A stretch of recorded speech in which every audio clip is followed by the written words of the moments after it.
നമ്മുടെ നാട്ടിലെ ഏറ്റവും കൂടുതൽ പുതിയ പുതിയ സ്നാക്സ് എവിടെയാ വരിക? ഏത് കാലത്താ? റമദാനിൽ. നമ്മൾ ഏറ്റവും കൂടുതൽ പകൽ ഉറങ്ങുന്ന മാസം ഏതാ? റമദാനിൽ. അതാണ് ഹദ്ദാദ് ഇമാം അൻ-നസാഇ ദീനിയയിൽ പറഞ്ഞത്, തീറ്റയും ഉറക്കവും കുറക്കാത്ത കാലത്തോളം റമദാനിന്റെ മധു, റമദാനിന്റെ മധുരം, റമദാനിന്റെ ടേസ്റ്റ് അനുഭവിക്കാൻ പറ്റില്ല. ഇല്ല. അത്താഴത്തിനും ഇഫ്താറിന്റെയും നേരത്ത് വിഭവസമൃദ്ധമായ ഭക്ഷണങ്ങൾ കൊണ്ട് നിന്റെ വയറ് നിറക്കുന്നുണ്ടെങ്കിൽ ഫകഅന്നഹു ലം യസും, നോമ്പ് നോക്കാത്തവനെ പോലെയാണെന്ന് ഷെഹ്റാൻ ഇമാം എഴുതി വെക്കുന്നുണ്ട്. വൈബ് ഇഫ്താറിന്റെയും ബീച്ച് ഇഫ്താറുകളുടെ ഒക്കെ കാലത്ത് നമ്മൾ റമദാനിനെ കളിയാക്കരുത്. റമദാനിൽ കാര്യമായിട്ട് ഇബാദത്ത് ചെയ്തിട്ടില്ലെങ്കിലും റമദാനിനെ പരിഹസിക്കരുത്. അതാണ് അബൂബക്കർ ശിബ്ലി തങ്ങൾ പറഞ്ഞത്, എൻ്റെ റബ്ബ് ബഹുമാനിച്ച മാസമാണ് റമദാൻ, പിന്നെ എങ്ങനെ ഞാൻ ബഹുമാനിക്കാണ്ടിരിക്കുക?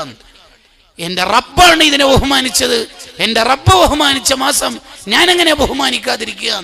പുതിയ കൂട്ടുകാരെ, ഇഫ്താറിനിരിക്കുന്നതിൻ്റെ ആ മുമ്പ് അല്ലെങ്കിൽ ഇഫ്താറിനിരുന്ന സമയം കാമണിക്കൂറും 5 മിനിറ്റും ഉള്ള ആ ഗ്യാപ്പിലും ഇടത്തെ കയ്യിൽ ഇൻസ്റ്റയിലും യൂട്യൂബിലുള്ള റീൽസ് ആണ് സ്ക്രോൾ ചെയ്യുന്നതെങ്കിൽ നമുക്കെന്താ പറ്റിപ്പോയത്? നമുക്കെന്താ പറ്റിപ്പോയത്?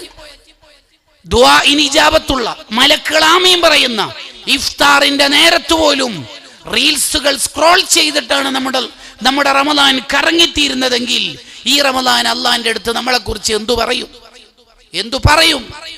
ഈ ആലോചന നമുക്കുണ്ടാവും.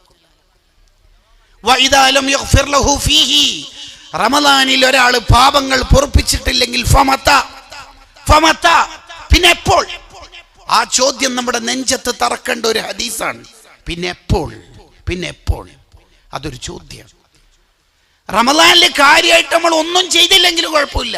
റമദാനിൽ ജീവിച്ചാൽ മതി, ഒരു തെറ്റുമില്ലാതെ. റമദാനെ കളിയാക്കാതെ, റമദാനെ പരിഹസിക്കാതെ, റമദാനിന്റെ രാത്രിയും പകലും ഒരു നേരം പോലും ഉറങ്ങാതെ എല്ലാ സമയത്തും ഇബാദത്തുകൾ കൊണ്ട് സമ്പന്നമാക്കി റമദാനെ യാത്രയാക്കുമ്പോൾ അസ്സലാമു അലൈക്കും യാ ഷഹ്റ റമദാൻ എന്ന് പറയുമ്പോൾ ഒരു സെക്കൻഡ് ഉറങ്ങാതെ ഇബാദത്ത് ചെയ്ത ഇബ്രാഹിമിന് അദ്ഹം തങ്ങളെ നമ്മളൊന്ന് മനസ്സുകൊണ്ട് ധ്യാനിച്ചാൽ എന്തിനായി ഉറങ്ങണത്?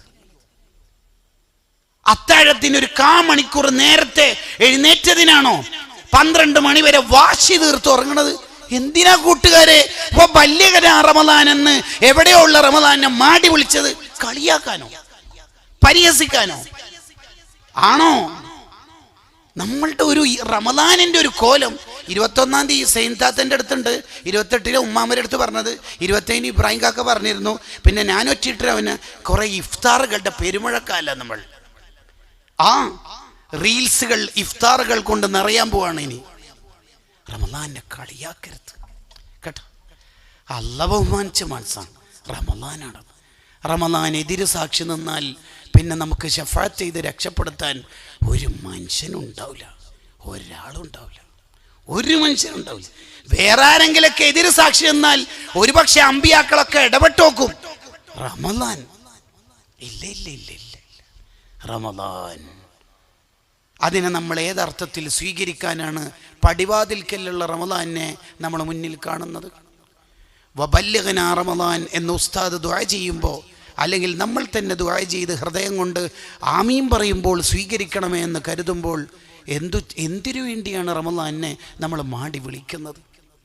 എന്താണ് നമ്മുടെ താല്പര്യം? തറാവീഹ് നിസ്കാരം കഴിഞ്ഞ് അവിടെ തന്നെ ഇരുന്ന് 10 ജുസ് ഖുർആൻ ഓതുന്ന ബുഖാരി ഇമാമിൻ്റെ റമദാനുണ്ട്. എല്ലാ ദിവസവും ഒരു ഖത്മ് ഓതി